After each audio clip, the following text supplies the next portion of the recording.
Hello, and welcome to the Innovative Mindset Podcast. I'm your host, Isolde Trachtenberg. Today, I am running an encore presentation of an interview with NPR books editor and my good friend, Petra Mayer. Petra died suddenly and tragically over the weekend, and she was a dear friend. She remains in my heart forever.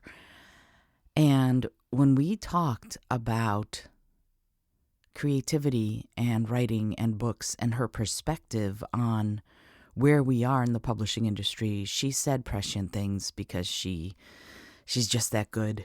And I wanted to run this episode again for you because I think, first of all, anyone who gets to hear her is enriched by the experience. And I want to honor her the best way I know how, through radio or podcasting, because that was and ever will be her great love. This episode is from when the podcast was still called the Creative Mindset Podcast, I think. So you're getting a throwback to things the way they used to be. I hope you enjoy this episode. I know actually that you will. I miss my friend and I love her. And also, she's the best doggone editor. She edited my book, Speak From Within. She's edited so much for NPR. She's done amazing work in radio.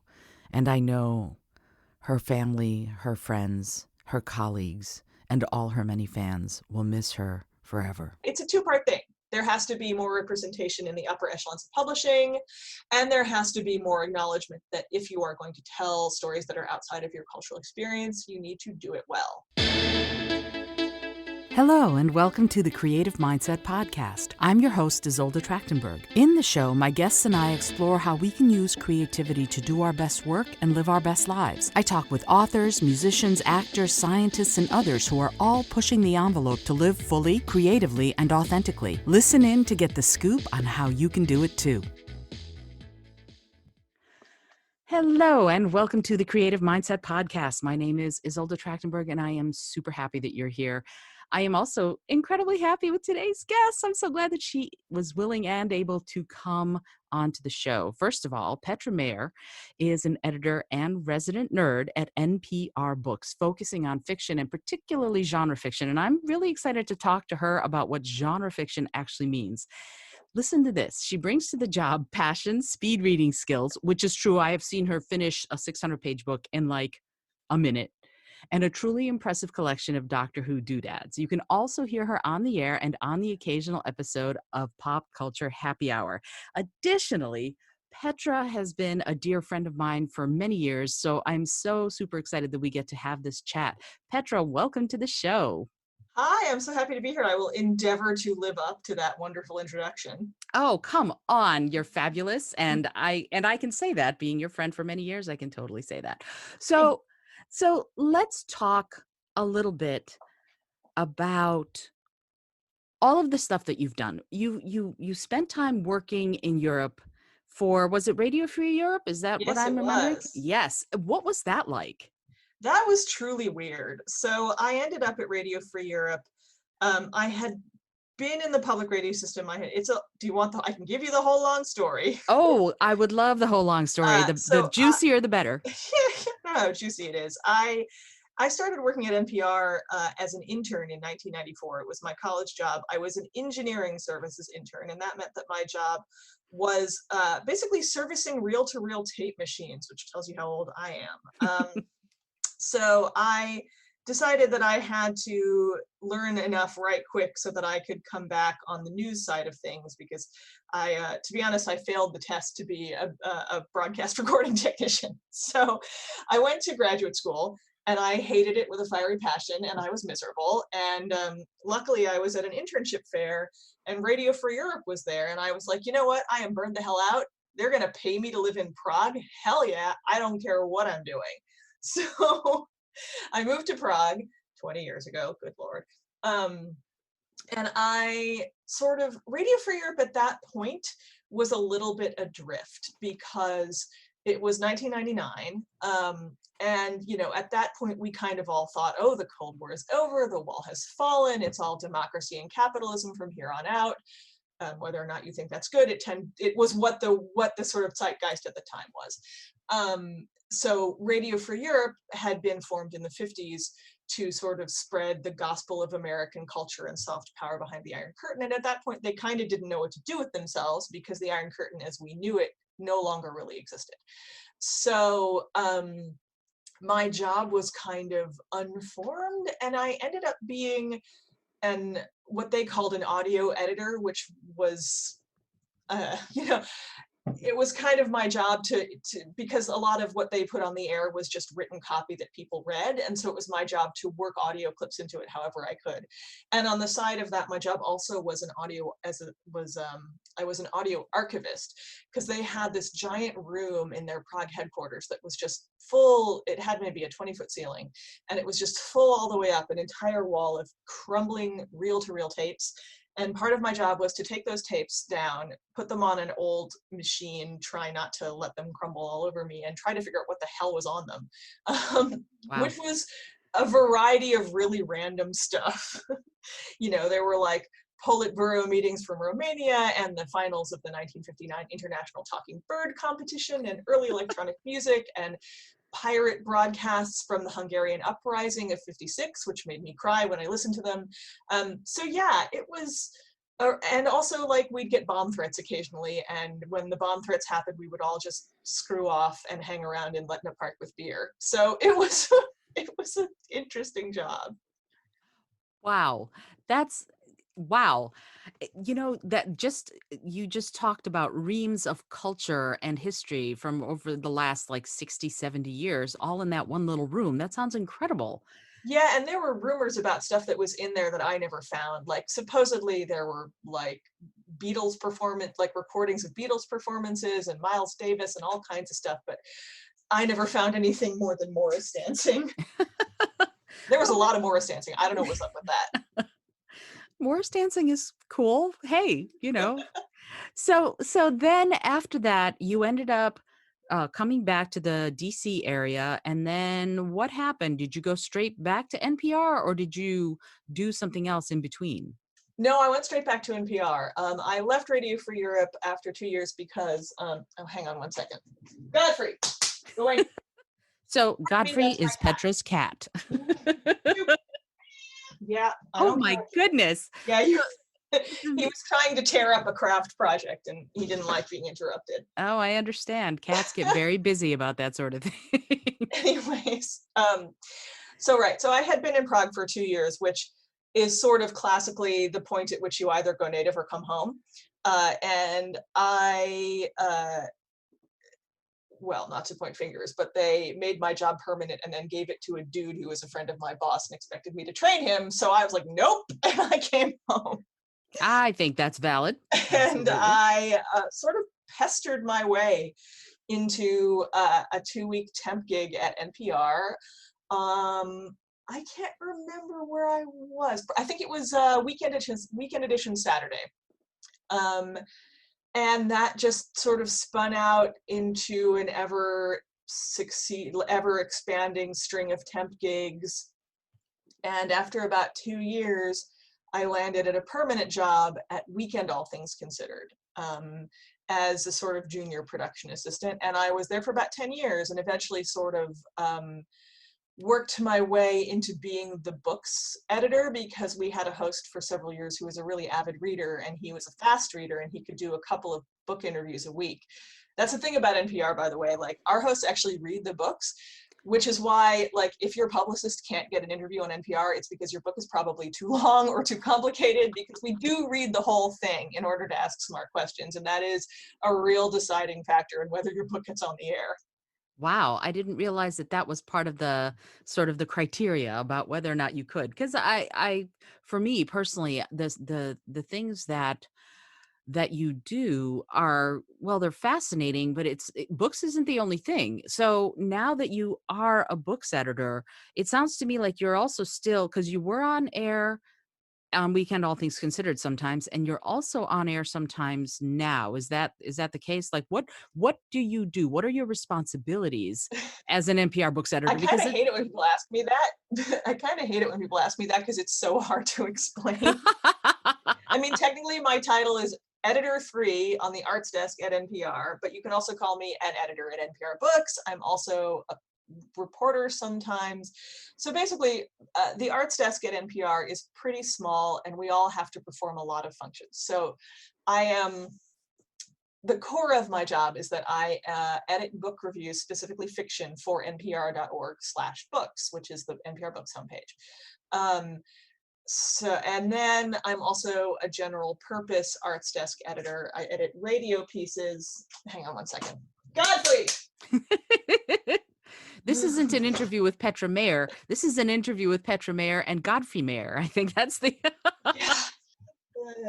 He's really relishing the fact that mommy is home all day, every day. I have no doubt.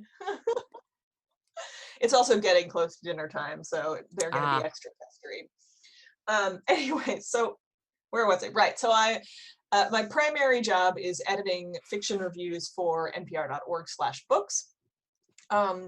I am also a general purpose arts desk editor. I edit radio pieces from our correspondents and freelancers on just about anything. I frequently get pressed into service to do what they call spots, which are the very short, usually no longer than a minute, stories that you hear during the newscasts at the top and bottom of the hour.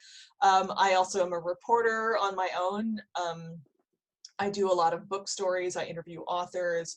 And another thing that happens is when there's cultural news that our sort of senior editors know is important, but it's too nerdy and they don't understand it, that's when they call me in. So I cover San Diego Comic-Con, like when there's a new companion on Doctor Who, they call me in. Although our TV, not to steal shine from our TV correspondent, Eric Deggans, he's a giant Whovian too. But basically, I'm the nerd correspondent. Like when I have to put it in shorthand, that's what I tell people. I see. Okay, so I have to ask, what has been your favorite nerdy thing that you've done as an NPR Books editor? Oh, that's tough. I know.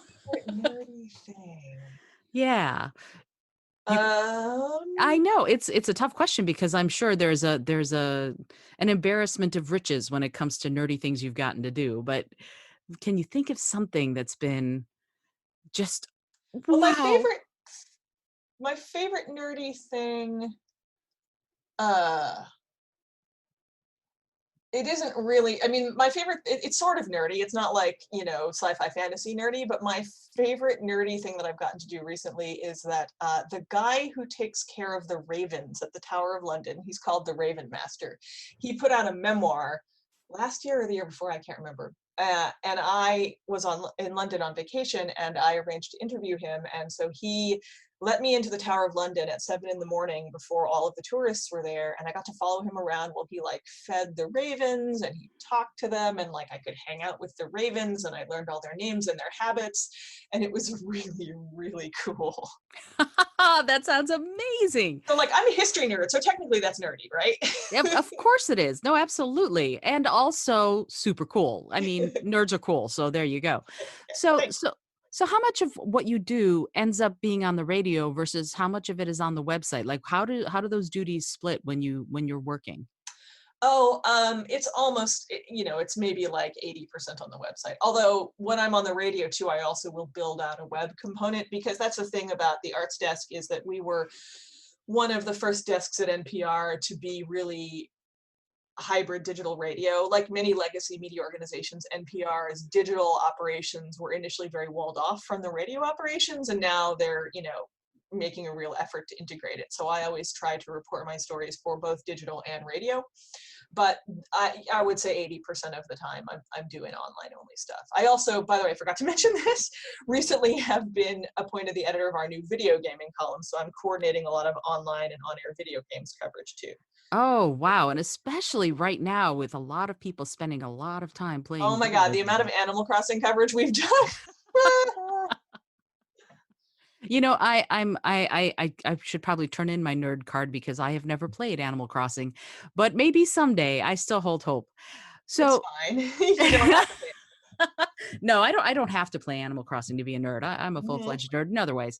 So when you're editing somebody's work? Like you're editing a review of somebody else's book? Is that what's going on? Is that Yes, what? I'm editing. So I am not a reviewer myself. I Mhm. used to be, but because I'm an editorial employee of NPR, I'm really not supposed to express opinions about the areas that I cover. So that actually, it's great. It gets me out of a lot of political arguments because I'm not supposed to express a lot of opinions. It means I can't argue with people online. It's great. I have a pass. Uh, Yeah, oh, I wish I did. I keep getting too involved. So you're editing, someone else, someone's agent or a publishing company submits a book to NPR and you assign that's not a reviewer, or exactly how it how does works. that work? Yeah, I would love to know because that's Sure. something that's a bit of a mystery. Like, how do you decide where? It's a mixture of things. So Mhm. I have a stable of freelancers because there's just so much out there. I kind of liken it a little bit to representative democracy, right? Like there's so much out there that I cannot one-to-one look at every book and make a decision. So I rely on trusted representatives to tell me what they're interested in. Okay. So that's part of it. My reviewers will sort of on a more or less quarterly basis or seasonal basis send me lists of things that they're interested in. Mhm. And then I also am constantly having meetings with publicists for all the major publishing houses. So I don't know when this is going to air, but right now, as we're speaking, it's the end of May, and we're coming up on Book Expo, which is the major trade show of the year. Mhm. It's usually in the Javits Center, which is right now an emergency pandemic hospital. Right. So Book Expo is a series of virtual meetings this year, but generally that's where I and a lot of the other people at the shows who deal with books and our nonfiction editor and a lot of other reporters will just go to New York and pack ourselves into a conference room and spend 2 or 3 days of back to back to back meetings with publicists from all of the imprints, and where they show us their catalogs for summer and fall and into the next year, and we make notes and we fight over who gets what, and we do a lot of advanced planning. And I'm doing meetings like that all year round. So like if your publicist has a compelling pitch, sure, you have a pretty good chance of getting some attention from us. Mhm. And so in that situation, like at Book Expo, since it's virtual this time, I would imagine sort of the accidental compelling pitch is probably not going to happen. It's got to be, you have to be in the room where it happens, to quote Hamilton. Well, So and also there, I mean, yes, because there are some serendipitous things. Like one thing that happens at Book Expo is you get tons of freebies, and I take them back to my hotel room and I look through them in the evening, and periodically I find something where I'm like, whoa, this is something we need to pay attention to. Like that happened with Pierce Brown's Red Rising trilogy a few years ago. I got the first one as a freebie at Book Expo and ripped through it in an evening, and it was like, this is an author that we need to pay attention to. So I looked at my stable of reviewers and I found a guy who I was like, he will really be into this. He will do it justice. And I signed it to him, and yeah, that became a whole thing. I'm not taking credit for Pierce Brown's success. Let me just put that right out there. I'm not. But like that was an example of a serendipitous discovery of something that I felt deserved our attention. and that's really cool that those kinds of things happen, I think, because it is otherwise, if you're going the traditional publishing route, a little bit challenging if to make that sort of serendipity happen, so within that framework, when you find something, like if one of your reviewers pitches it to you, that's one thing. When you find something that you just love, Mm-hmm. the process is you then assign it, and then it goes up as a story, or does it go up on the website? Like, what can you run me through what happens Sure. to a So review? we um, we NPR no longer do on-air book reviews, Mhm. which makes me sad, and I wish I could change it. But on-air book reviews are very laborious. If you hear a book review on air, that is fresh air. It's not us, because Mhm. they have Maureen Corrigan, who is their on-air book reviewer.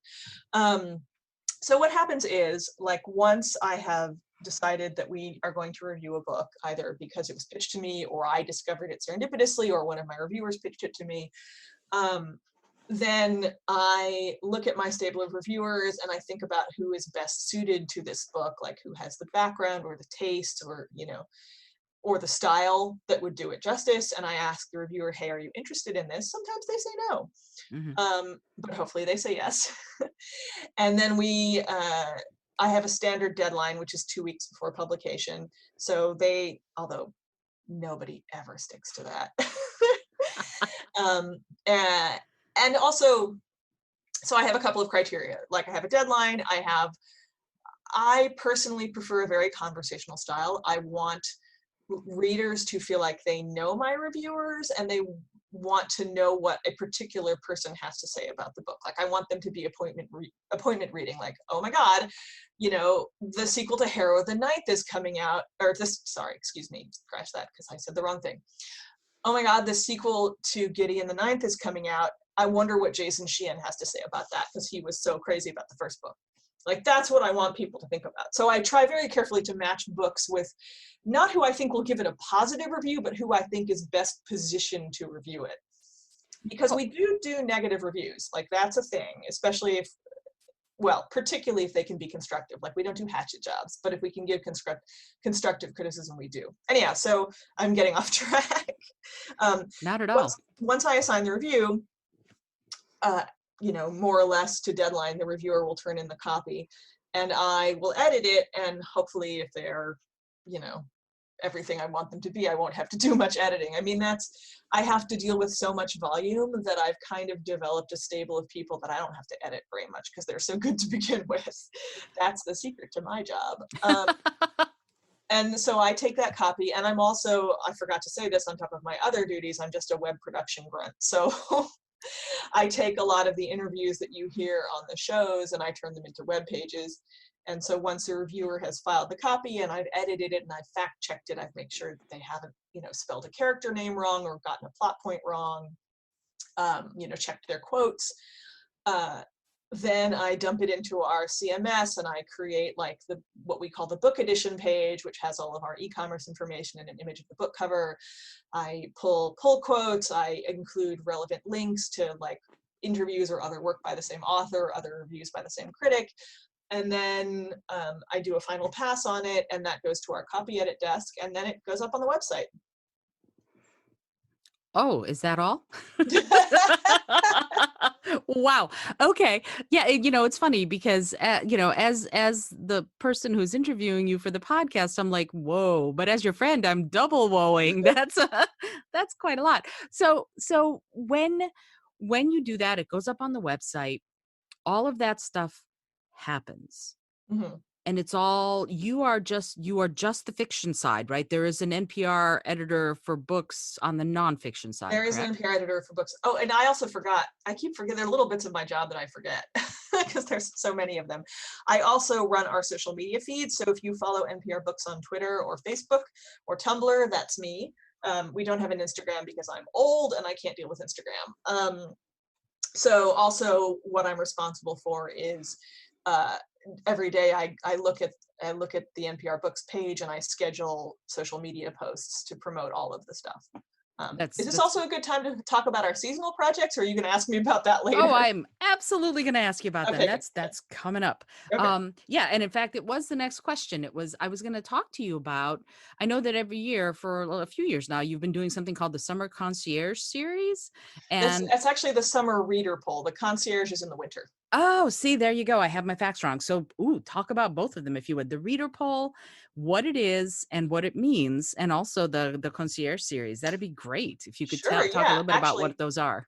this is an opportune moment because I am just ramping up on this year's edition of the summer poll. So the summer poll is a thing that we do every year where we invite readers. We pick a genre every year. This year it's kids books, like picture books and very early chapter books. And we invite readers to nominate their 5 favorite books and or series in the chosen genre.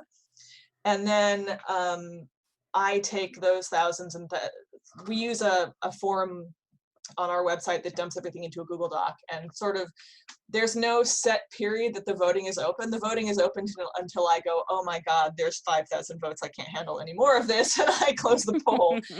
And then I take the Google Doc with 5,000 votes, many of which will be misspelled. And I sort of rectify everything and sort it and classify it and figure out how many votes each title or series got, and I take the top 250 of them and I send them to a panel of judges, because this is not just a straight up poll. If it were, like, we would literally have nothing but Harry Potter for every single genre. In order to best provide a service to our readers, we can't just reflect back what they like. It has to be a discovery tool. It has to be more balanced. It has to include voices that are otherwise overlooked. So that's where the judging panel comes in. We have 4 people, authors or critics, in the chosen genre. So this year, because it's kids books, our kids books columnist Juanita Giles is one of the judges. Margaret Willison, the internet's favorite librarian, is one. And then we have 2 amazing authors, Linda Sue Park and Andrea Davis Pinkney. And what they will do is I'll send them this list of 250, and they will take a couple weeks and go through it. And they'll think about what they would take out of it and what they would add to it. And then we have this epic conference call. It usually goes around 3 to 4 hours, but I've gotten really good at making it go fast because I've done this for several years now. And during this conference call, we add and subtract and hammer out, and we end up with a final list of 100 that is a combination of reader votes and curated judges selections. And it's important to note that this is not a ranked list. This is not like number 1 through number 100. It is just a list of 100 things that we love. And we generally categorize it just to break it out into categories to make it easier for readers to use it. So like, I can send you links after we're done talking to Oh yeah, I would love that. What it looks like, I'm trying to remember categories off the top of my head and I can't, sorry. No, don't worry about it. So you're going to do that, and this is sort of the recommendations, a kind of a curated list as well as a reader's poll list of Yeah. the 100 books that you all think that readers in that genre ought to read or ought to check out. Yeah, a combination of ones that they love and ones that we think that they'll love. Oh, that's fabulous. And that's why we say it's not 100 best. We do say that for search engine optimization for SEO, but like it's really 100 favorite. We're very careful about that wording. Yeah, and it's important actually because what's best to one might not be best to someone else. Yeah, we're very careful about value judgments. Yeah, because that's cool. That's dangerous ground. Yeah, and it makes a lot of sense. So then you have the concierge, which is a winter thing, and what is that? Oh, the concierge is so much fun. So we used to do year-end best of lists year after year after year, and we got super hella bored with it. And we were trying to come up with something else. And I believe that it was my colleague Rose Friedman, who works in the New York Bureau and is a real literature fiend, who came up with this idea of a searchable matrix of book covers sorted by categories, where you could, and the categories are, it's a visual matrix, and there's a list of categories down the side, and they are a mix of things like standard categories like nonfiction or science or history, and ones that we think are fun, like let's talk about sex or it's all geek to me. And you can click on any, or book club ideas, that's a big one. Staff picks is also a big one. So you can look at this list of categories, and you can say, okay, I want, and they're stackable. So you can say, I want a book for my book club, and it has to, hang on a second, Godfrey, yo, get out of here. Sorry. Don't apologize. It's totally fine. I'm just lucky that Ninja, who is sleeping at my feet, is actually sleeping, because he could be walking on my head right now. Godfrey likes to shred paper. It's a real problem. Oh, So anyways, so actually, can I rewind, because I realized I left something out. Let me go back to the beginning of this description. So okay. So the concierge is super fun. We ask our critics and a lot of staff members too, at the end of the year, to give us their favorite books of the year. And that also, much like the poll, is a gigantic, huge list that we have to winnow down to a reasonable number, usually around 200 or 300. Unlike the poll, though, there's 4 of us that work on the concierge. The poll is just me. So ultimately, the concierge is a list of around 200 or 300 of our staff and critics' favorite books of the year, arranged in a visual matrix. And down the side is a list of tags, and they are a mix of things, fairly straightforward tags like nonfiction or history, and fun tags like ladies first or book club ideas or funny stuff.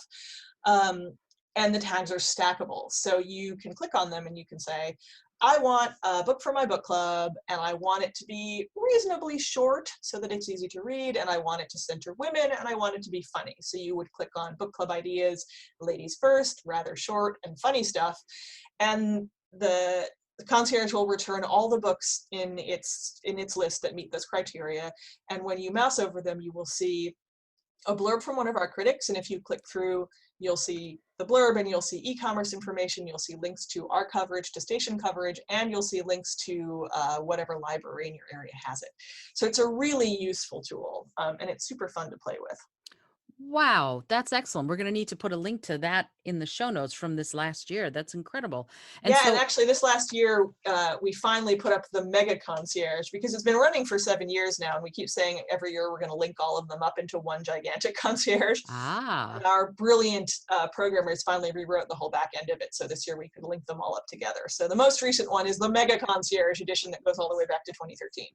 wow. So if you want to find books that fit all of these different criteria, like a book that fits all of these different criteria that you have in your head, you can search for it that way, and then it'll give you the 2 or 3 books out of the hundreds and hundreds that you have that might Mhm. fit or something like that. Oh, Yep, and then all of our coverage and all the ways that you could possibly find that book. And it's actually, we can put the link up, but it's there's a short URL. It's just npr.org/bestbooks, and that's the way to find it. that's perfect. Short URLs are best. Mm-hmm. So, okay.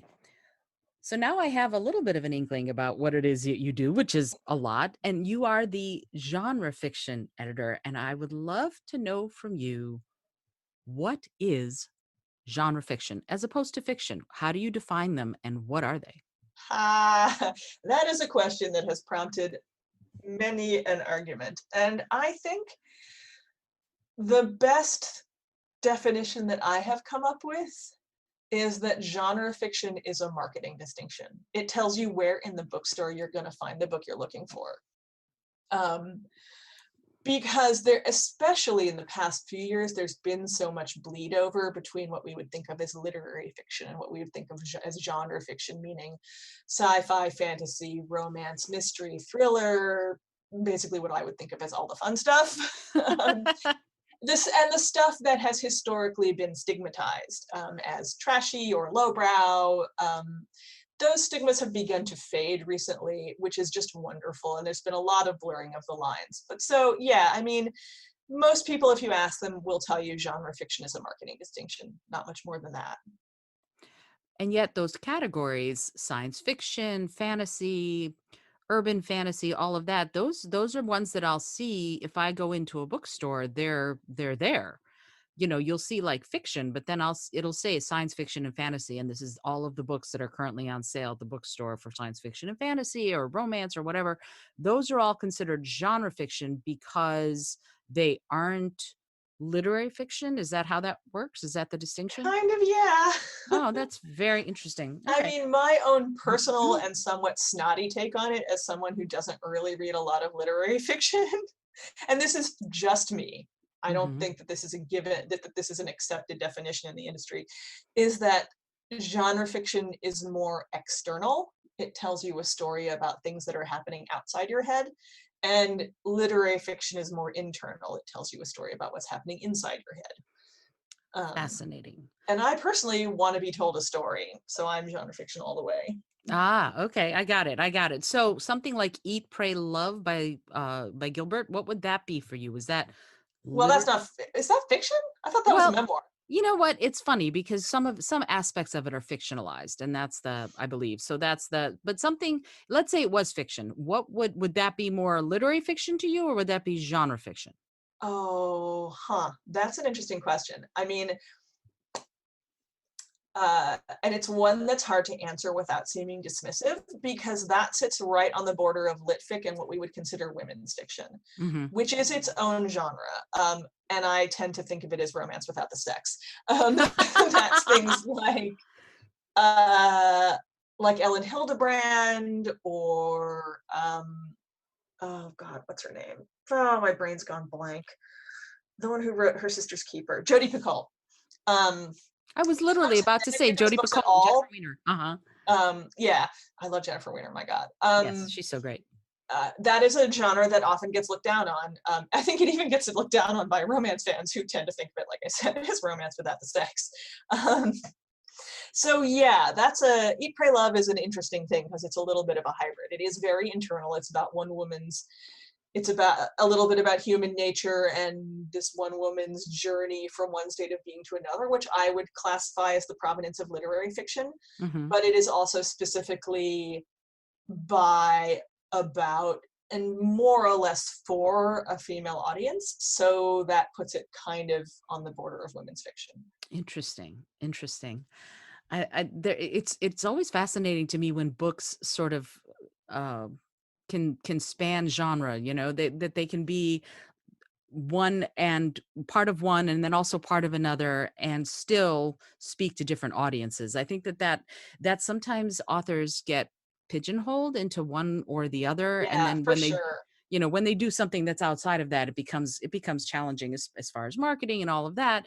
And the publishing industry has changed a great deal, but at the same time, there's still some of that going on, even while so many people can self-publish and do all of these other things to get their books out there. So I wanted to ask you on your thoughts on where the publishing industry is today from your perspective as somebody who is a books editor. I would love to know what your thoughts are as far as where we are today, especially right now during the pandemic and everybody doing so much more reading.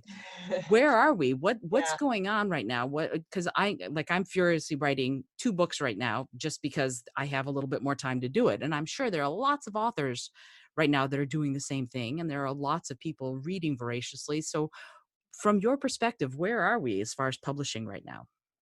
In a really interesting place. But before I get into that, I just want to say I'm a little worried that what I've been saying will be perceived as, you know, ghettoizing certain kinds of fiction or saying that men or women or whoever shouldn't read particular things. And I just want to say all books are for everybody. Read what makes you happy. Absolutely. Um, that being said, we're in a really interesting moment in the publishing industry. I am not super up on the exact facts and figures of the business right now in the pandemic. Interestingly, what seems to be happening is that it's hitting the physical book supply chain. Hmm. Like actual book deal, the publishing industry in terms of like book deals and stuff like that is rolling along, but like how are you going to get physical books? Don't know. That might be difficult in a few months. Um, so the publishing industry is also at this kind of inflection point, right? Where like it has for a long time been extremely white. And that is starting to change, partially because, as you said, self-publishing is allowing people, women and writers of color, to break down those barriers and bypass the traditional publishing structure. Um, you probably heard earlier this year about the kerfuffle around American Dirt and issues of cultural appropriation, and that Mhm. really brought up this conversation about who gets published, who profits from whose stories. And I'm hopeful that there's going to be some change in the industry. Historically, it's been real hard for authors of color to get published because the marketing people will be like, well, we don't know who's going to read that. That has just a limited audience. But they'll happily hire a white author who's telling the same story. Hmm. Um, so we're kind of at a point where that conversation's in the foreground, and hopefully going forward, we're going to see a lot more diversity in publishing. That's also happening in sci-fi and fantasy right now, particularly because the amazing and goddess-like N.K. Jemisin just won 3 Hugos in a row. I think she's the first person to do that, let alone the first African-American, let alone the first woman. So, Woohoo! and she attracted the ire of a lot of sort of reactionary forces in the sci-fi and fantasy world, which we will not get into because it's just sad. Um, Hmm. but in sci-fi and fantasy particularly, there's just this amazing boom right now of diverse writers and fantasy worlds that aren't European, and it makes me incredibly happy to see. And it's also just really good. Oh my god, if you haven't read Fonda Lee's Jade War series, do it. It's like a fantasy kung fu movie in your head. Ooh, that sounds amazing. And I'm a martial artist, so of course my ears perked up. I Oh, have you not would read it. love it. Oh my god, it's like Kung Fu Fighters powered by magical jade. Wah! It's really good. I mean, I'm violent. definitely putting that in the show notes. You must read this book, obviously. It might, like, I know your taste and it might be a little too violent for you, but It's very stylish. It's like mob family crime drama set in this fictionalized Southeast Asian inspired nation that's recently shaken off colonialism, and the rebel forces who fought the colonizers have now morphed into dueling crime families that are fighting over the island supply of magical jade that powers the kung fu fighter. It's a whole thing. I love the book. It's Wow. really good. That sounds like my kind of book, and I'm okay with violence depending on what the violence is. You know, if it's violence against women, I am not okay with it. If it's women being badass fighters, I'm As all I about it. recall, the only violence against women involves female fighters who give as good as they get. There, then I'm totally good with that. I have no problem with that. Yeah, I have two problems: violence against women, violence against animals. I cannot do, but Sure. otherwise, violence, I'm fine with it. Um, so yeah, when you're talking about this idea of diversity really blossoming in the publishing industry, and it seems like it's coming around, where do you see it going from here on in? How do you see it growing? Where do you see the tendrils extending, moving forward into the next few years? Well, I want to say though, especially in sci-fi and fantasy, there has been a blossoming recently. The publishing industry overall has a long way to Okay. go. And what I would like to see uh, is going forward, and I'm starting to see it a little bit, is more editors being, more people of color being hired as editors, as managers, because that's the way you truly diversify without ghettoizing. You hire people of color and then let them direct what gets chosen and published and covered. You don't say like, oh, this is our black imprint and we're just gonna put black people there, you know? Right. Right. No, that makes a lot of sense. And within that, it allows for subjects that otherwise have not been getting sort of the light of day shined on them to get the light of day shined on them. And I think that's important, so important. Yeah. Because Oh, another area that I'm seeing right now is a lot more trans representation, particularly in trans and non-binary, particularly in YA. And YA is where you've got a lot of real like current events issue coverage, because when it's not like fantasy dystopia like the Hunger Games, there's a lot of YA that deals with all of the crap that kids now have to deal with. And it's a place where I'm seeing a lot of real interesting things happen in terms of representation. and that's that kind of diversity feeds into the exact next question that I Oh, was going to ask you, which is, what are the most challenging subjects that you're seeing writers handling right now? oh, interesting. I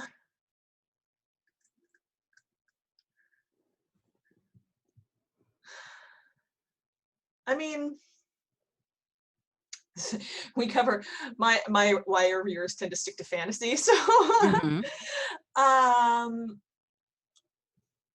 I mean, are you asking about like sort of big issue books? Because I think racism is the big issue that racism definitely. I mean, it's the pervading sin of our society today, and it is a big thing that I see being tackled by writers in all. Oops, sorry, that was work bothering me. Sorry. Um, Anyways, what I was going to say is racism is an issue that I see getting tackled at all levels and in all genres. I mentioned N.K. Jemisin, and she won the Hugo for her Broken Earth trilogy, which is, among other things, I mean, it's just a really solid, engrossing speculative fiction series, but it Mhm. is also a subtle and powerful and punch you in the face meditation on colonialism and oppression. And that's the kind of thing that is going on all over the place in publishing right now. And I really like to see it. It's yeah, I'm like, I have other questions, but yeah, I just want to honor that for a second because there's so, especially right now, we could be talking about things ripped from the headlines. It's so important to focus on it and to do it in a way that educates as well as enlightening. There's Mhm. something there's something that's so poignant about that to me, that there are writers, especially writers of color, who are out there telling these stories that are so important to be told. Now, I have a question that you can choose not to answer. Sure. and I'm going to ask it anyway. You Mhm. said something that sparked this question, and I went, "Oh!" And now this seems like a really good time to bring it up.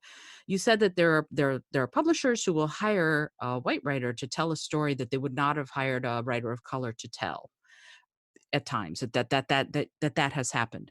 So how how do we go past that? How do we I don't know, bypass it? How would you suggest dealing with that process of the fact that diversity needs to be those diversity stories need to be told by the people who have lived through that?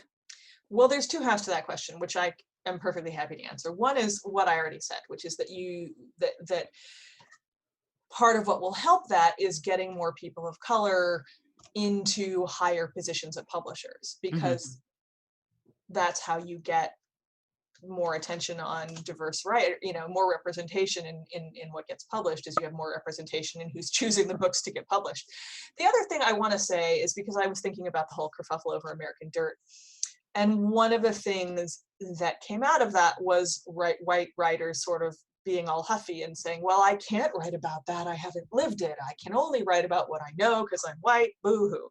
And that is not true. If you talk to any person, any writer, well, not any writer, but the people that I talk to, and I did some research on this, will say anybody can tell any story. The problem is when you do it badly, right? Mhm. So if a publisher, what happened with American Dirt is that the publisher hired a white writer to tell this story about Mexican refugees, and she did a really bad job of it, and Mm. that's what pissed people off. Mhm. Like, it was really inauthentic, the writing wasn't very good. People who had that experience looked at this book and said, what the hell is she talking about? So I don't want to say people can't tell stories about things that they haven't lived, but if you are going to do that, one of the things that's incumbent upon you is to speak to people that have had that experience, to incorporate what they say, to be able to take criticism and sit with it and honor it and not get all huffy, um, and to do your best to do it well. And before you do it, to make sure that the people that you're writing about have had a chance to tell their own story. So, if you're going to write a story about Mexican refugees, you look around and you say, hey, are there authors who've had this experience and have had a chance to tell their story? Is it the right time for me to jump in? Um, and if it is, then go ahead. And if it's not, write your book anyways and just sit on it for a couple of years. Use that time to make it better. So yeah, it's a two-part thing. There has to be more representation in the upper echelons of publishing, and there has to be more acknowledgement that if you are going to tell stories that are outside of your cultural experience, you need to do it well. That's a succinct answer. I like it. I I just did this podcast for NPR. They have this thing called Life Kit, Mhm. which is a sort of advice podcast on how to do various things. And so they asked me to do an episode on how to write your novel. And so I actually talked to a whole lot of writers about this, and specifically a writer and a friend of mine named Tempest Bradford, who helps run this workshop called Writing the Other. And she has a lot of really interesting stuff to say about that. So I gotta hand it to Tempest. I'm mostly parroting what she said. Well, and it's a lot there's a lot of wisdom in what you said and in what Tempest says, because it is so, as someone who writes books, I feel like I want to be cognizant and aware and sensitive of the issues that surround the books I'm trying to write, or the potential issues. And I want to make sure that I'm not being ridiculous when I write characters who are different from who I am and from what I know. You know what I mean? So I think it's Absolutely. so that's and I wanted to, and so I appreciate you saying that, because I think this idea of writing diversity well, it can't be just from inside your head. I think you do have to do some research. For example, I'm writing this book all about a woman who wants to open a temple to the goddess Ishtar, Mm. and who wants who's basically the priestesses of Ishtar used to teach people how to be good lovers, specifically men, but I'll say people, how to be good lovers to their partners, And that was what they did. I know you've And told me about this book. I really want to read it. I can't wait to get this one out there. But what I did as part of this is I opened up a survey to every single person I knew on social media and said, take the survey. And it's over 100 questions. And I had hundreds of people who are basically the question was, if you are, um, if you are if you are a woman or you identify as a woman, if you are a man or you identify as a man, these are the questions. These are the women's questions. These are the men's questions. And because I didn't want it to be just me, I didn't want it to be just out of my head what people might want to know or what people might have wanted to know about sex when they were young. Mhm. And so I had hundreds of people participate and take this survey. And what was really interesting is a writer friend of mine said, you've just gotten a lot of buzz for your book. And I said, why? And he goes, because many people wouldn't have done that research and you did. And I went, okay, I had no idea. For me, I just didn't want it to be just my opinion on this, because there is this idea inside my own head that there's no way I'm the ultimate authority. So I'm going to Yeah. get a I bunch mean, of, yeah, it gets kind of ghettoized as this big cultural issue, like, oh, I can't write about but like, honestly, it's just a question of research and good world building. Like I know you wrote a book that was set in New York, and in order to do it accurately, you went to New York and looked at the things you were writing about. Like, why wouldn't you do that about people? you know? very true, very true. Absolutely. And that to me, well, I mean, you would I was able to go to New York. Not everybody can. And if you're world building, planet Xylon and in the star system Berdicchio, then you obviously can't. So, but at the same time, I think, yeah, this idea of doing research, and it also, interestingly, what it did for me is it built community, and there are people who are, I get these little notes. I took your survey a while ago. When's the book coming out? And it's really to have that be a thing. So let me talk to you about the NPR readers community. Sure. What is that community? How do you join the community? And what would you like to have that community be if it's not where you'd like it to be yet? I mean, if you read books, you're part of our community. I mean, to be perfectly honest, I don't engage with our reading community as much as I would like to. I said earlier that I run our social media feeds, but the problem is that's a full-time job, and it is approximately like 1/8 of the stuff I have to do every day. Wow. So, we have a pretty big Twitter following, and I really wish that I could engage with them more. I mean, there's some amazing statistic about like how much more likely NPR listeners are than other people to have read a book in the past week. I can dig it up somewhere if you really want it. But NPR listeners are crazy readers. They read a lot. They buy a lot of books. Back when I was a show producer, it was kind of a fun thing that we used to do to watch the Amazon sales figures of any book where we had interviewed the author, like before and after it aired. It would always just shoot way up because our listeners are big readers. And one of my favorite things that I do when I have time, although I have to cop to that I have not done it lately, is to interact with readers, with our audience on the Friday Reads hashtag on Twitter, Hmm. where like I talk about what I'm reading over the weekend and people tell me what they're reading. Um, Again, this is something I haven't had time for, and I really wish that I had. People will ask me for recommendations on Twitter, and I love doing stuff like that. So yeah, I don't know if I could say who our community is, like who I wanted to be. I mean, if you read books, you're my audience. Like, Welcome all. That's yeah, right. exactly. Oh, so okay. Speaking of you reading and giving recommendations, I have Mhm. just a couple of questions about that. What Sure. has been Well, actually, let's step back a little bit. I'm going to ask you a question that I told you that I was going to ask you because I feel like that this question needs a little bit of preparation and a little bit of time thinking. What makes a book good to you? Yeah, and I thought about it and I didn't come up with anything really succinct. That's the problem. Because there's a difference between good and enjoyable, right? Hmm. Like Hmm. I vastly enjoy books that are objectively bad.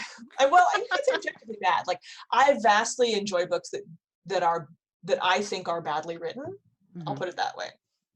But there's still something in them, some spirit or some whackdoodle creativity that makes me go, I'm just gonna keep reading this. It's terrible, but I'm just sucked in. Well, Um, and that seems to me like if it's telling a good story, even if it's poorly written, there's still a story in there that's compelling or something like that. There's still a story, or there's still a vision in there. Like, so the book that I'm thinking about, and I can't in good conscience recommend it, but I'm gonna anyways. Did you know that Tyra Banks wrote a young adult fantasy novel called Model Land? No. She did. It was supposed to be the first book of a trilogy. It came out, I think, in 2011, and it didn't do well enough to warrant any sequels, which is just crushing me because I desperately want to know what happens to the rest of the characters. It is absolutely bat bananas. Like, it's so bizarre that there is no way it could have been ghost written. Like, it is sheer unadulterated. This is telling me much more about it's like the weirdest fanfic. Like, this is telling me much more about the author than she thinks it is. Like, I see. it is this, well, I won't go too far into it, but it's about this bizarre fantasy land where everybody wants to be a model, and only the chosen few get to go to Model Land, which is like the Hogwarts of modeling, and it's on top of a golden mountain. And if you get to go there, you have a chance at becoming one of the 7 Intoxibellas, the only famous people in the world. And it is weirdly constructed, and plot lines come and go and characters come and go, but the vision of it, the overall world building, is so wildly imaginative that I just couldn't stop reading it. Awesome. So, but like, what makes a good book? Huh. A certain degree of writerly craft. Like, there are books where I'm like, I don't like this, but I can recognize that it's a well-written book. For me, I want to be told a story that has forward momentum.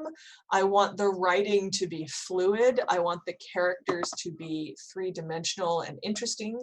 And I'm a world building junkie. Like, I will get, and this is just me, like, other people will have different reactions, but I will get absolutely thrown out of a book and not enjoy it if there are obvious anachronisms in the dialogue.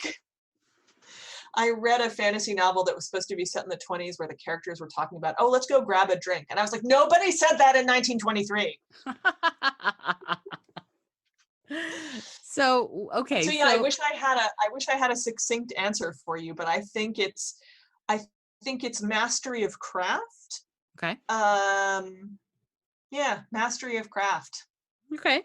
That's a valid answer. Absolutely. And I agree with you with world building, but I am actually going to ask you, what is world building?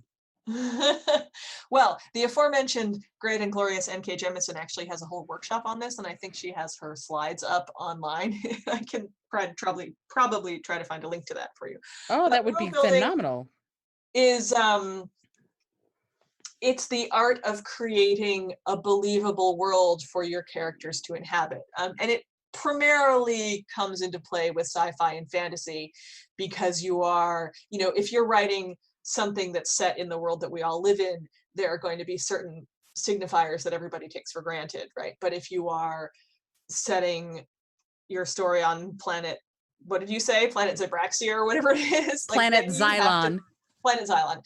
Then you have to think about from the ground up what Planet Xylon looks like, uh, and how you are going to immerse your readers in it, whether you are going to sort of build it from the ground up with every single possible detail about climate and various countries and their cuisines and their politics and what they all wear, in which case you are Robert Jordan and you're not a very good writer, but I'm going to read the hell out of you anyways because I'm obsessed with that shit. Or you are going to just kind of let readers sink into it and reveal details about the world as they become relevant to the plot. But yeah, it's the art of creating a believable world. And that's beautiful. I like that. For anyone who, if you're listening to this and you're going, what is it? What how do I do this? What I want to write, but I don't. Now you have your very, very beginning. And in fact, I'm going to ask another question Mm-hmm. that if someone is sitting there going, I've always wanted to write a book, but I don't, what how would what's your recommendation for how people who want to write? or edit, how should they start? Like what is the process in your mind? Ooh. Someone who wants to write, what should they do besides the sit down and write something? What do you I mean, think that's they the answer, honestly. So I did a whole podcast about this, and I can send you a link to it where I talked to like the guys from NaNoWriMo and I talked to authors. And that is 20 minutes of solid advice on how to get started writing. But the best advice I can give is to muzzle your internal editor, because I know that this is my problem. Um, and I think it's a problem that a lot of other people have, that when they sit down to write, there's a voice in their head that goes, "You're not a real writer. What are you talking about? You can't do this. That's bullshit." You know, if you don't put pen to paper and instantly you are Virginia Woolf, then you are nothing. Mm. And that's nonsense. Shut that voice up. The other thing I would say is when I spoke to the guy from NaNoWriMo, Grant Faulkner, he gave me this idea of time confetti, because a lot of times, like, you know, you're living your life and there's no way you can sit down you don't have, you know, like 2 hours where you can sit down at your perfect writing nook with your cup of coffee and the sunshine streaming in and you could write the great American novel. But what you probably have got, like, is this time confetti, which is like 5 or 10 or 15 minutes throughout the day where you would normally just kind of be screwing around on your phone looking at Twitter. And if you catch yourself doing that, you can go, no, I'm going to spend this time just putting my pen on the paper or my fingers on the keyboard and seeing what comes out. Exactly that. I love that. That's beautiful because I think we all write differently. You know, there are I don't know anybody who's got a sunshiny nook and the perfect cup of coffee. I think everybody, I at least every author I know, we write when we can and we write where we can. And I think, you know, tell me what you think about this. I personally think that people write differently. Some people have to have pen and paper. Some people are better on the computer. I dictate text, the you know, voice to text. That's how I write my books. I dictate voice to text and I walk along with my phone and I talk into it, and it actually, I speak the books. So when you hear of people writing and doing their thing, what is the most prevalent as far as you're concerned, and is there one that's more optimal? I don't know. Honestly, that's not a thing that I have ever asked people. I would say what's most optimal is what works for you. But I will say, it's really interesting to hear that you talk your books, because one of the most common pieces of advice that I give to my writers is, have you read this out loud? Because if it's hard to say, it's probably hard to read. Natural cadence is not a thing most people have, and that's not a value judgment, it just is. Mhm. But you can learn it, and part of how you learn it is by reading your stuff out loud, because, you know, your breaths will fall natural. The way your breaths fall naturally will help you fall into a writing rhythm that's much easier to read than if you hadn't been reading it out loud. Absolutely. I agree completely. and and I sort of read it out loud as I'm writing it, and then I read it out loud afterwards Mhm. Oh, because good. that's storytelling to me. And to me, books are stories we just happen to have written down. So, you know, if you're going to tell a story, there's that's a beautiful way to do it. So thank you for that. I think Sure. that's really, because sometimes I think people, you know, we live inside our own heads and we don't remember that other people think similarly until they say something. So thank you for Mhm. saying that.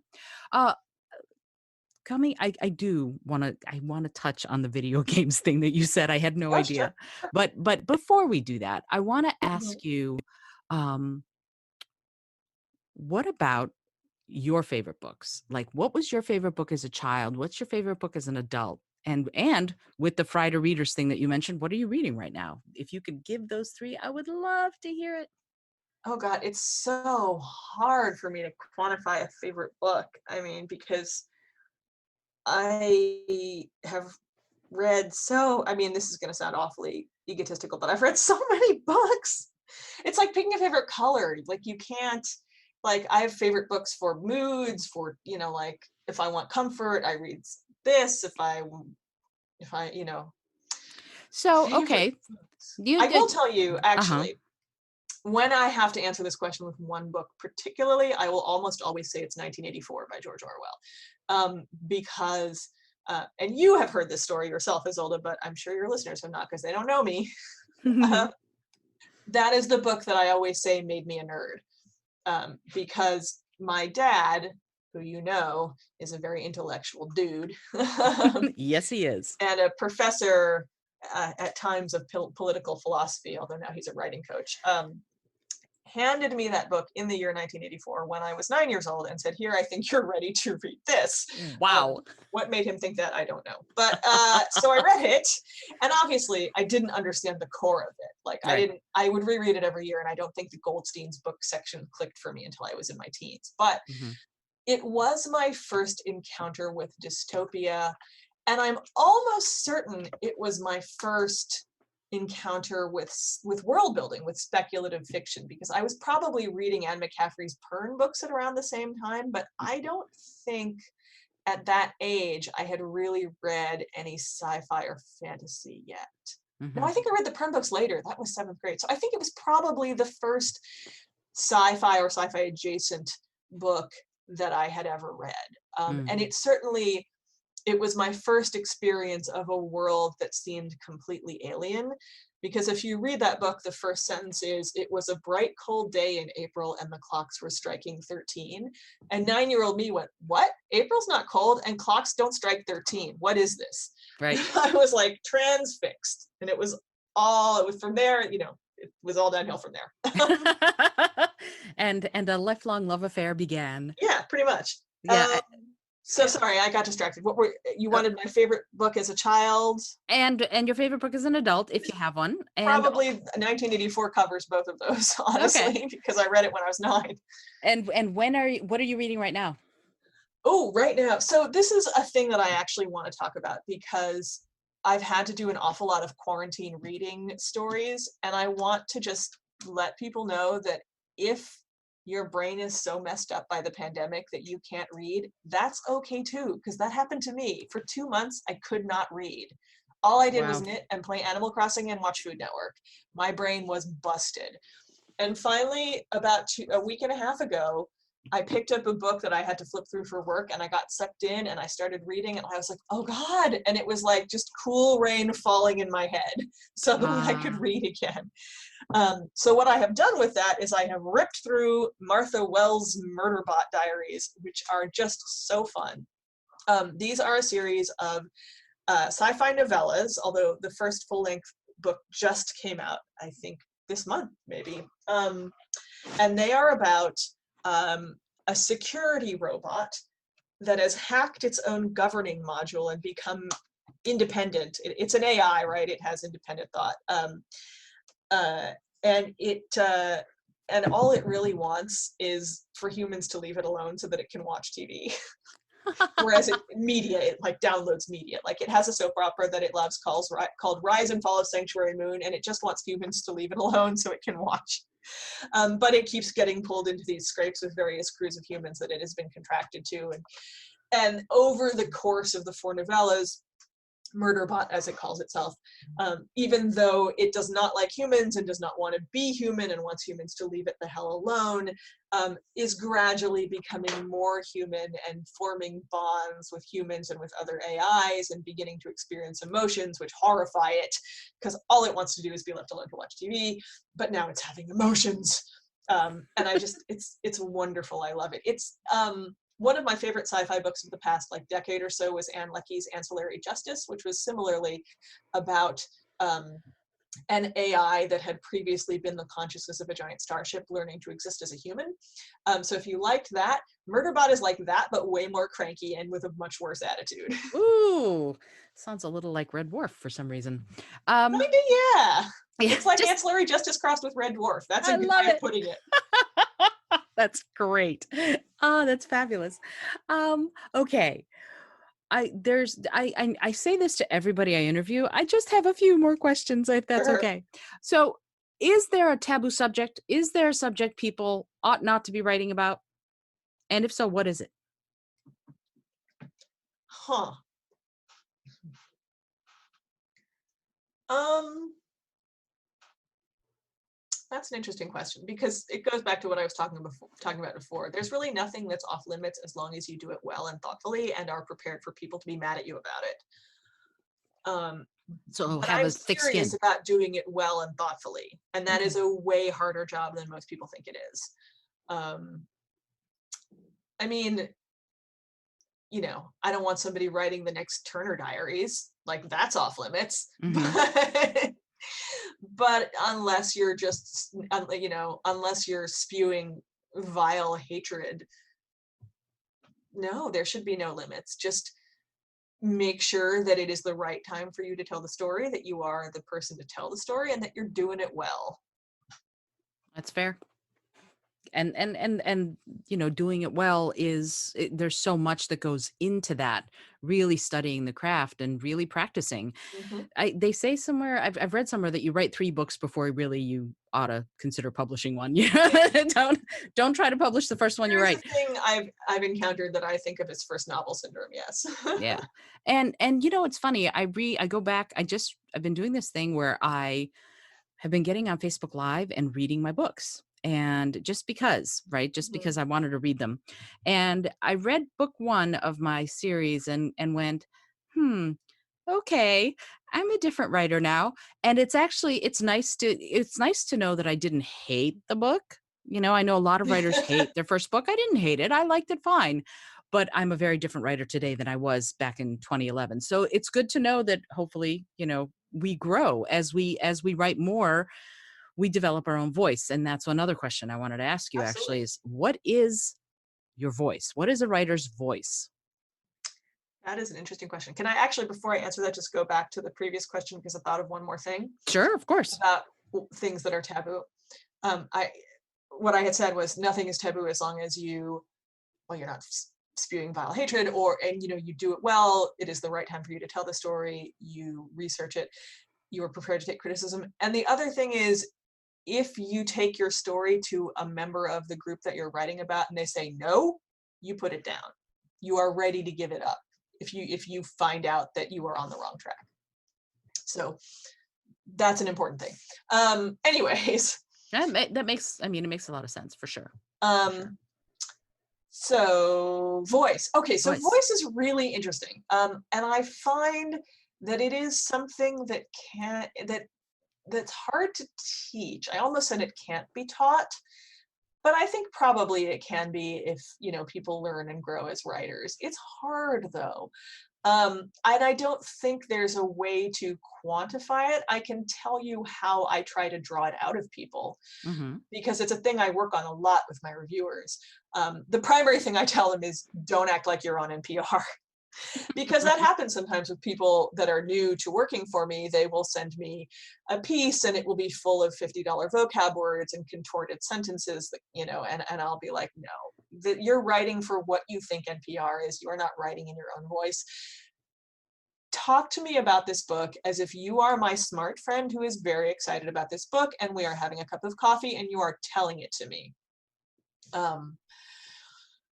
So the other thing I'll say, and if you listen to the podcast episode that I'm going to link you to, this will come up too, but it's important.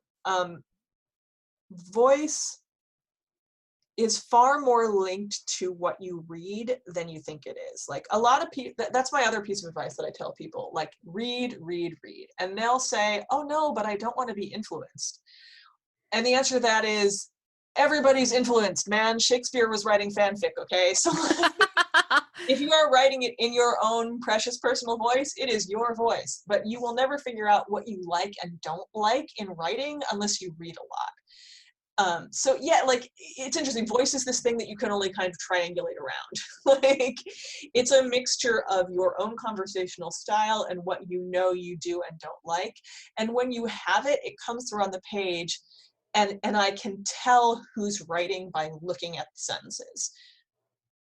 Like I have a particular writer, I think I mentioned him before, Jason Sheehan, and his voice is so particular and powerful on the page that I could look at a piece without a byline and go, oh my God, Sheehan wrote this.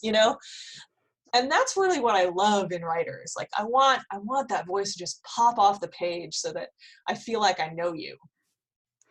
And that's all goes back to sort of building community, when people know the writer based on the words on the page, that feels almost like a friend to me. I feel very close to the authors that I love, even though the only author I've ever met truly that I adore is Judy Blume. Everybody else I've just loved I've worshiped from afar, and yet I feel like I would love to have a cup of tea with them. You know what I Yeah, mean? exactly. That's exactly So, right. That's a good point. And I'm really glad to hear that Judy Blume was cool. I have actually never met her. I would hate it if she wasn't cool. she would. Yeah, the next time we go to Key West, I'll hook you up. Cool. Yeah, she was amazing and a complete delight. So which made me feel so happy because I read English in part because I read her books when we first immigrated. So that's how I sort of learned how to read, because no one actually taught me. So, okay, we're down to the last few Oh, good, because questions. it's getting on towards dinner time. I don't know if you can hear it, but as we say in this house, the flops phone is ringing. I understand. I hear it. I love it. So yeah, and I'm actually I won't keep you too much longer, but I did want to say video games. Excuse me. Hello. Let's talk about that for a second. Sure. What's that? What's that? What are you doing for NPR as far as video games? Well, so uh, for a long time, we've run this sort of semi-regular series called Reading the Game, which is about storytelling in video games. But we've sort of begun to ramp up video game coverage because, I mean, video games are, along with movies and TV, one of the preeminent art forms of our time, and they are amazing vehicles for storytelling. Like the big studio video games that are around now, and I'm not talking about stuff like, first person shooters like Overwatch or Fortnite or whatever, although those are super interesting in all kinds of ways. Hmm. Um, but the sort of not degree of novelistic storytelling and cinematic storytelling. Why did my printer just turn itself on? Jesus, stop. Well, you said we're talking about technology, so Yeah, technology had to make itself known. my printer does this weird thing where like it will refuse to print in the moment, but then a day or two later, it'll print whatever I want it. It likes to keep you Anyway, on your toes. anyways, what I was going to say is the degree of sort of cinematic and novelistic storytelling that's going on in, just to name a couple of games that are like either out right now or about to come out. Hang on a second. Printer, Hmm. what the cut it out. Okay. I love the fact that you were going, what the shit? And then it went ding dong. I think It's I like did you cuss bleeped at one point. yourself. You can bleep that out if you want. Oh, no, I'm no, trying no. to do my radio mannerisms and not actually cuss. No worries. Actually, the beauty of doing this podcast and making it as unedited as possible is that I just put the little explicit sign on the episode and we're good to go. So Okay, I'm good. not worried about it. Cool. Anyways, games right now, that they're basically like sort of movies and novels combined. They're just fascinating. There's so much going on, and and in other games that are less story driven, like I mentioned, sort of first person shooters like Fortnite and Overwatch, those are really interesting in terms of their implications for the way we form communities and interact online, because those have these huge online communities where people are chatting with each other and playing together and sometimes being complete assholes to each other. And then there's just also auxiliary things like Discord, which is a chat service for gamers that is really interesting. A lot of stuff goes on there, like, and this is awful, but it is newsworthy. A lot of stuff related to the Charlottesville disturbances was planned on Discord. So, like, video games Really? and the community around them are incredibly newsworthy right now. Like, we should be paying attention to them. So, we have this regular column that we just started called Join the Game, which is a combination of game reviews and gaming culture analysis. There are a lot of like young nerdy NPR is full of nerds. This is not a surprise, right? But there are also a lot of gamers. I mean, me personally, I'm part of an incredibly vibrant and obsessive Pokemon Go community at work, because the NPR sign, for all you out there in Radioland, the NPR building sign is a Poke Gym. So if you want to come raid with us and you're in DC, please do. I mean, once we get back to the building, I don't know when that will be. Yeah. So yeah, there's a lot of gamers on staff, and since we started doing Join the Game, I've been getting all these interesting pitches from people who want to write essays about the games that they love and the impact that games have had on their life. Particularly now, of course, during the pandemic when we're all stuck at home, that's part of why Animal Crossing is so huge, right? Because you want to escape to this beautiful cartoony world with cute animals and no viruses. So yeah, Absolutely. we're doing some on-air coverage. We're ramping up reviewing. I'm still kind of in the early stages of figuring it out because, again, it's on top of my other job too, my other 14 jobs. But I do feel very passionately that this is an area of culture that we cannot afford to ignore. It's a multi-billion-dollar business in addition to being a haven for people to build community. It's a Yep. huge business. It's Mhm. huge. So it makes a lot of sense that on multiple levels that you would be covering it and helping other people find it. I think that's great. Mhm. And I think there's an evolutionary process going on here. The way we tell stories is changing, and video games are another sort of piece of that pie now. And it started with the games back in the 60s and 70s, and the arcade games in the 80s, and now here we are where you can have incredible worlds with incredible visuals and audio Yep, right we've come a there. long way. I mean, I grew up with an Atari 2600 and I still have a soft spot for that, but man, Yeah, it's it's a amazing. different it's a different kettle of corn, as I like to say. Yeah. So how can people find you? Where are you on social? I know as far as NPR, you are I'm what? NPR Books, yeah, on Facebook and Twitter. My personal Twitter account, which I am really erratic and crappy about, but feel free to try to find me there, is Petramatic, like automatic, Petramatic. And mostly I post pictures of my cats. So if you want to see what Godfrey looks like, um, Or there's a lot flops. of pictures of him on my Twitter account. Yes, it's Godfrey, Pete, and Flops, and they are wonderful Yep, kitties. yep, yep. And then one last question before I let you go. It's a question I ask everybody who is on the show, and it's something that I think is it's something that I like to ask because I think it allows you to conceptualize and really sort of funnel things down into one thing. Mhm. If you had a plane, and I know how much you love to fly, but if you had a plane and you were to skywrite something for the whole world to see, what would you say? Hmm.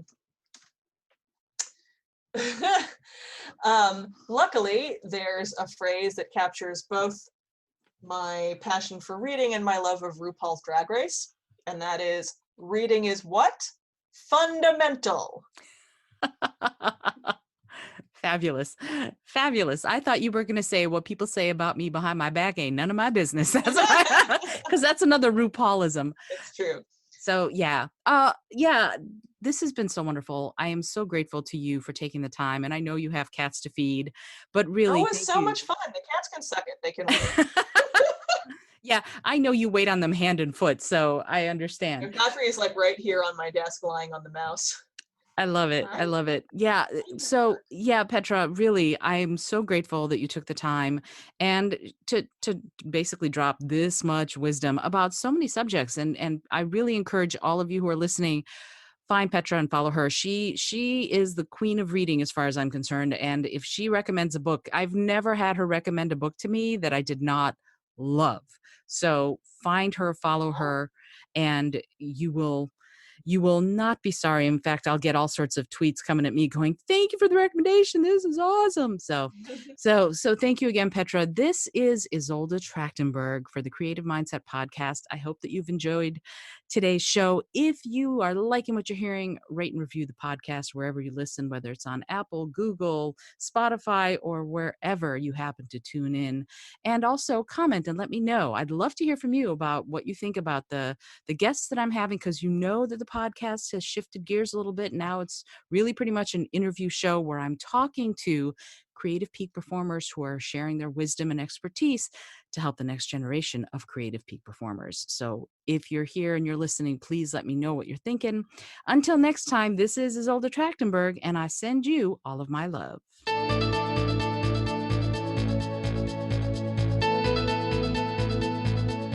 Thanks so much for joining me today. I really appreciate you being here. Today's episode was produced by Isolde Trachtenberg and is copyright 2020. As always, please remember this is for educational and entertainment purposes only. Past performance does not guarantee future results, although we can always hope. Until next time, this is Isolde Trachtenberg, and I send you all of my love.